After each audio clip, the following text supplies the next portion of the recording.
நண்பர்கள் அனைவருக்கும் வணக்கம். நம்ம சேனலில் அனைவரும் பயன்பெறும் வகையில் பல பயனுள்ள தகவல் எப்படி பண்ணிருக்கோம்.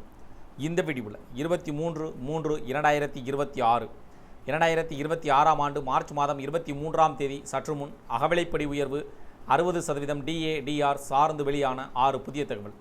என்ன வகையான தகவல்கள் வெளியிடப்பட்டுள்ளது, இதன் மூலமாக அகவிலைப்படி 60% DA/DR வழங்குவது பற்றிய அறிவிப்புகள், அது சார்ந்த தகவல்கள், அதற்கான பரிந்துரைகள், அதற்கான கணக்கீடுகள் பற்றிய தகவல்கள் வெளியிடப்பட்டுள்ளதா, எதன் அடிப்படையில் இந்த 60% அகவிலைப்படி உயர்வு கணக்கீடு செய்யப்பட்டுள்ளது என்பது பற்றி முழு விவரங்களும் தெரிவி பார்க்கலாம். வீடியோக்குள்ளே போகிற முடியும். நம்ம சேனலை சப்ஸ்கிரைப் பண்ணுவாங்க, சப்ஸ்கிரைப் பண்ணுங்க, பக்கத்தில் இருக்க பெல் பட்டனையும் ப்ரெஸ் பண்ணுங்கள். அப்போ தான் நம்ம அடுத்தபடி கூட எல்லா வீடியும் டைரெக்டாக கிடைக்கும். அரசு துறையில் பணிபுரியும் அரசு ஊழியர்கள் மற்றும் அரசு துறைகளில் பணிபுரிந்து பென்ஷன் வாங்கும் ஓய்வூதியர்களுக்கு வருடத்திற்கு 2 முறை ஜனவரி மற்றும் ஜூலை மாதங்களில் அகவிலைப்படி உயர்வு அறிவிக்கப்படுவது வழக்கம். அதேபோல் 2026ஆம் ஆண்டு அகவிலைப்படி உயர்வு பற்றி முக்கிய தகவல் வெளியாகியுள்ளது. மத்திய அரசு ஊழியர்களுக்கான அகவிலைப்படி உயர்வு குறித்த அறிவிப்பு இன்னும் ஓரிரு வாரங்களில் வெளியாகும் என்றும் தகவல்கள் கிடைத்துள்ளது.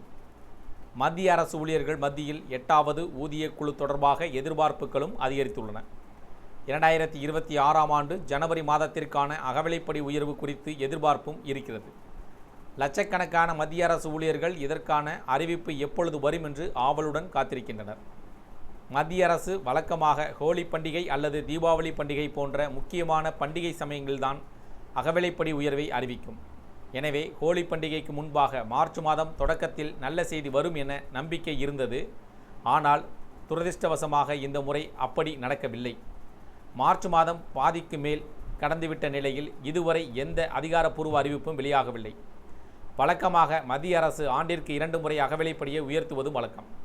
முதல் முறை ஜனவரி மாதத்திலும் 2வது முறை ஜூலை மாதத்திலும் அறிவிக்கப்படும். இருப்பினும் இந்த அகவிலைப்படி பெரும்பாலும் சில வார இடைவெளியிலேயே பண்டிகை சமயங்களில் வரும். அதேபோல அகவிலைப்படி என்பது தொழிலாளர்களுக்கு பணவீக்கத்திற்கு எதிராக ஒரு பாதுகாப்பை வழங்க உதவும் அகில இந்திய தொழிலாளர்களுக்கான நுகர்வோர் விலை குறியீட்டின் AICPI-IW 12 மாத சராசரியின் அடிப்படையில் நிர்ணயிக்கப்படும் ஒரு தொகையாகும். கடந்த காலங்களின் போக்கை கவனித்து அரசு வழக்கமாக மார்ச் மாத கடைசியிலோ அல்லது ஏப்ரல் மாத தொடக்கத்திலோ அகவிலைப்படி உயர்வை அறிவிக்கும். உதாரணமாக 2025ஆம் ஆண்டிற்கான அகவிலைப்படி உயர்வு மார்ச் 28ஆம் தேதி அன்று வெளியிடப்பட்டது. அதே சமயம் 2024ஆம் ஆண்டில் அது மார்ச் 12ஆம் தேதி அன்று அறிவிக்கப்பட்டது. 2025ஆம் ஆண்டு ஜூலை மாதத்திற்கான அகவிலைப்படி தீபாவளி பண்டிகைக்கு முன்பாக, அதாவது அக்டோபர் 1ஆம் தேதி அன்று வெளியிடப்பட்டது. அறிவிப்புக்கான தேதி உறுதியாக நிர்ணயிக்கப்படவில்லை என்றாலும் பண்டிகை காலங்களில் அறிவிப்புகள் வெளியாவது ஒரு வழக்கமாக நிகழ்வாக இருக்கிறது. இந்த போக்கை கருத்தில் கொண்டு 2026ஆம் ஆண்டு ஜனவரி மாதத்திற்கான அகவிலைப்படி உயர்வு விரைவில், அதாவது மார்ச் மாத இறுதியிலோ அல்லது 2026ஆம் ஆண்டு ஏப்ரல் மாத தொடக்கத்திலோ அறிவிக்கப்படலாம் என்றும் எதிர்பார்க்கப்படுகிறது. இந்த அறிவிப்பு எப்பொழுது வெளியானாலும் உயர்த்தப்பட்ட அகவிலைப்படி 2026 ஜனவரி 1 முதல் அமலுக்கு வரும். மேலும் நிலுவைத் தொகையை பின்னாட்களில் அரசு ஊழியர்கள் தங்களுடைய சம்பளத்தில் பெறுவார்கள். AICPI தரவுகளின்படி இந்த முறை 2% அகவிலைப்படி உயர்வு எதிர்பார்க்கப்படுகிறது. அப்படி நடந்தால் தற்போது 58% அகவிலைப்படி உயர்வானது 2% அதிகரிக்கப்பட்டு 60% உயரும். இருப்பினும் அரசாங்கத்தின் ஒப்புதலுக்கு பிறகே இறுதி முடிவு உறுதி செய்யப்படும்.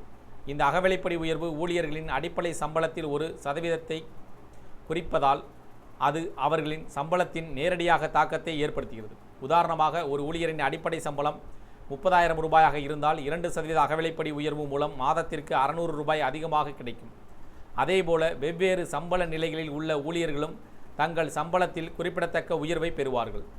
அதனால்தான் அரசு ஊழியர்கள் இதற்காக ஆவலுடன் காத்திருக்கிறார்கள்.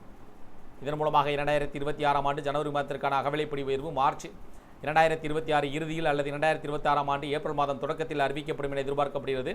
இதன் மூலமாக அரசு ஊழியர்களுடைய சம்பளம் மட்டுமின்றி ஓய்வூதியர்களுடைய பென்ஷன் தொகையும் அதிகரிக்கக்கூடும் என்றும் எதிர்பார்த்து காத்திருக்கின்றனர்.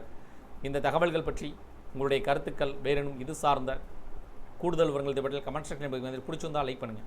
முடிந்தவரை இந்த வீடியோ உங்களுடைய நண்பர்கள், உறவினர்கள் அனைவருக்கும் ஷேர் பண்ணுங்கள், ஃபாலோ பண்ணுங்கள். மறக்காமல் நம்ம சேனலை சப்ஸ்கிரைப் பண்ணுங்க, பக்கத்தில் இருக்க பெல் பட்டனையும் ப்ரெஸ் பண்ணுங்கள். அப்போ தான் நம்ம அடுத்த வீடியோ எல்லா வீடியும் டைரெக்டாக கிடைக்கும். தேங்க்யூ ஃபார் வாட்சிங்.